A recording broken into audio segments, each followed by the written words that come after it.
Hello, darling. What's your name, darling? This is King. Okay. I was born in Bethnal Green. Yeah. There was 10 of us in 3 rooms. My mind, it was a proper flat, but it was only 2 bedrooms and a front room and a kitchen. Yeah. And then during the war, after the war, we moved out of London.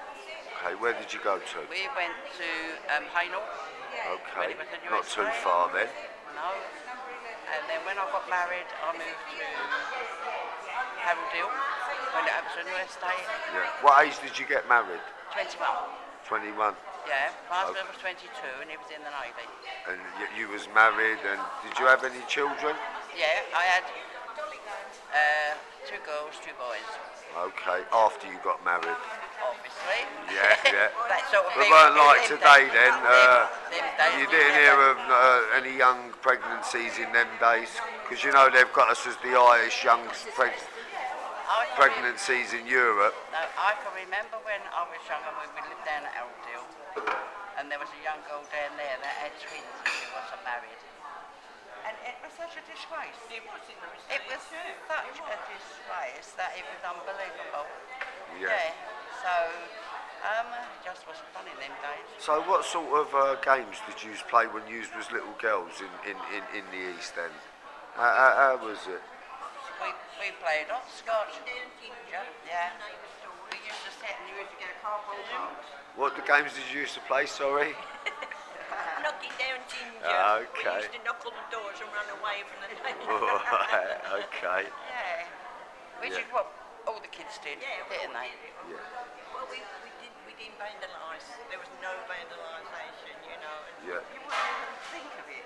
No, we didn't. And what about, how do you see, are the youngsters respectful to you nowadays when you see them, or do you? There's good and bad. Yeah. I mean, I've got some lovely nieces, not because they're mine, they're nephews, and they are brilliant. But Yeah. when you read about some of them, but they're not all bad. They're not all bad. Right. What's your name, darling? Gladys. You're Gladys. What shop did your father have?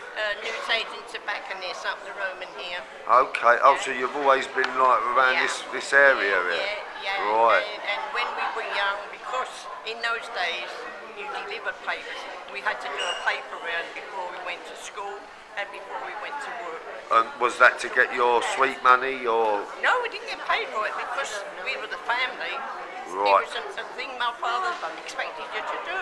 Oh, right, right. But you did it because you didn't know any different. Yeah. You didn't know any different. And then when I got old enough, I served in the shop. I was allowed to serve in the shop. And did you do any work when the war was on? Did you? Yeah, I went into machining. I used to make the Great Army, you know, the big overcoats the army used to wear. Oh, right. I went in there making those Great Army coats. And Yeah. I worked 8 to 7 every night, 8 o'clock to 4 o'clock Saturday and Sunday because we were making the uniforms. Right, okay, yeah. And in that time you had to dodge the bombs. Oh. When you flew the blitz. So where was you going to? What was the nearest evacuation centre here then? Well, at home we had what they called an Anderson shelter, which was in the garden. Right. And then there was a bomb fell near it. Then we were put into, it was called the Morrison shelter. Do you remember that? It was like an iron table, and they brought it into your home, and we all got in there during the blitz. You know? Yeah, and I bet you used to be scared sitting in there, did you? Petrified, yeah? No, I'll tell you what. Go on, the tell funny us, thing yeah. is, I think we got used to it. It went on so long. When Yeah. I worked in the factory, as we all left one another, we said good night, sunlight. We might see you in the morning and we may not. And that's how we took it in the end. Yeah. Because we got so used to it. Yeah. But that was sort of 4 or 5 years of our life gone. What do you think about the Olympics coming to our neighbouring borough? I don't know, but I've been there 3 times and I've been round there and I think it's brilliant. You think, yeah? But yeah, I think, alright, so let's have something cheerful for a change instead of all the was. But it's the technology that's there. It's beautiful, it's wonderful. I'm going again in February when it's almost the last time you can go around there. Yeah, okay. Alright, so everyone's got their own opinion. Yeah. I think there's been so much doom and gloom. Let's have something to cheer ourselves up. Yeah, I agree think with you. once it starts, more people will be interested in it. But, Yeah. But I'm not one of those craving to get a ticket underwater. Yeah. Do you know anyone like personally who from this area that's going to be working over there or doing anything there? Has it brought employment to your local area in that way? It's only when I read in the paper that the East End, they will employ more people from the East End. I mean, that's what I've read. Yeah, well, let's hope that's true, yeah? Yeah, so do I. It's been lovely talking to you, darling. Thank you very much for your time, ladies. Thank you very much. There's not an awful lot you can say, really, because we've do you said it all before. Do you want to say something else before we close?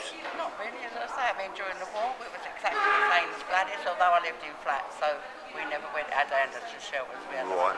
But then, as I say, I was... But you had to stay in the flats, or how did it work if you lived in flats? Yeah, as I say, we stayed in our flat. My dad was in the Navy anyway, so my mum looked after all her 8 kids on her own. Wow. Which was hard. Yeah, she's an hard woman. Yeah. And, she was at home with her own war. Yeah. Yeah. But no, then after the war we moved out, so from then on it just, life goes on, don't it? And have you got anything to say about the Olympics coming so close to us? Not really. I shall watch them. Yeah. But I wouldn't be interested to go over there and see it. No. And I do object to what they saying on the television last night about everybody's got to walk to work and all this load of rubbish, just so that people can get to the Olympics. I mean, the transport, it's bad now. Yeah. What's it going to be like? Yeah, if they ain't going to let anyone drive their own cars, yeah, I understand. That is just now. Years ago when I was young, I used to come up from Haynor. Yeah, coffee, please, darling. Yes, please. Used to come up from Haynor, the trains was packed. I know it was a new line, but packed. And going home at 6 o'clock, it was still packed. It hasn't changed. Yeah. It hasn't changed in what, 60 years? Wow. They don't invest the money. They don't put the money on As long as that, you ain't seen a change in it for us. So you remember 60 years ago it being the same, I have never seen any. I do go down there because my family lives. Some of my brothers and sisters live there. So I do go down there. Yeah, and what line's that on?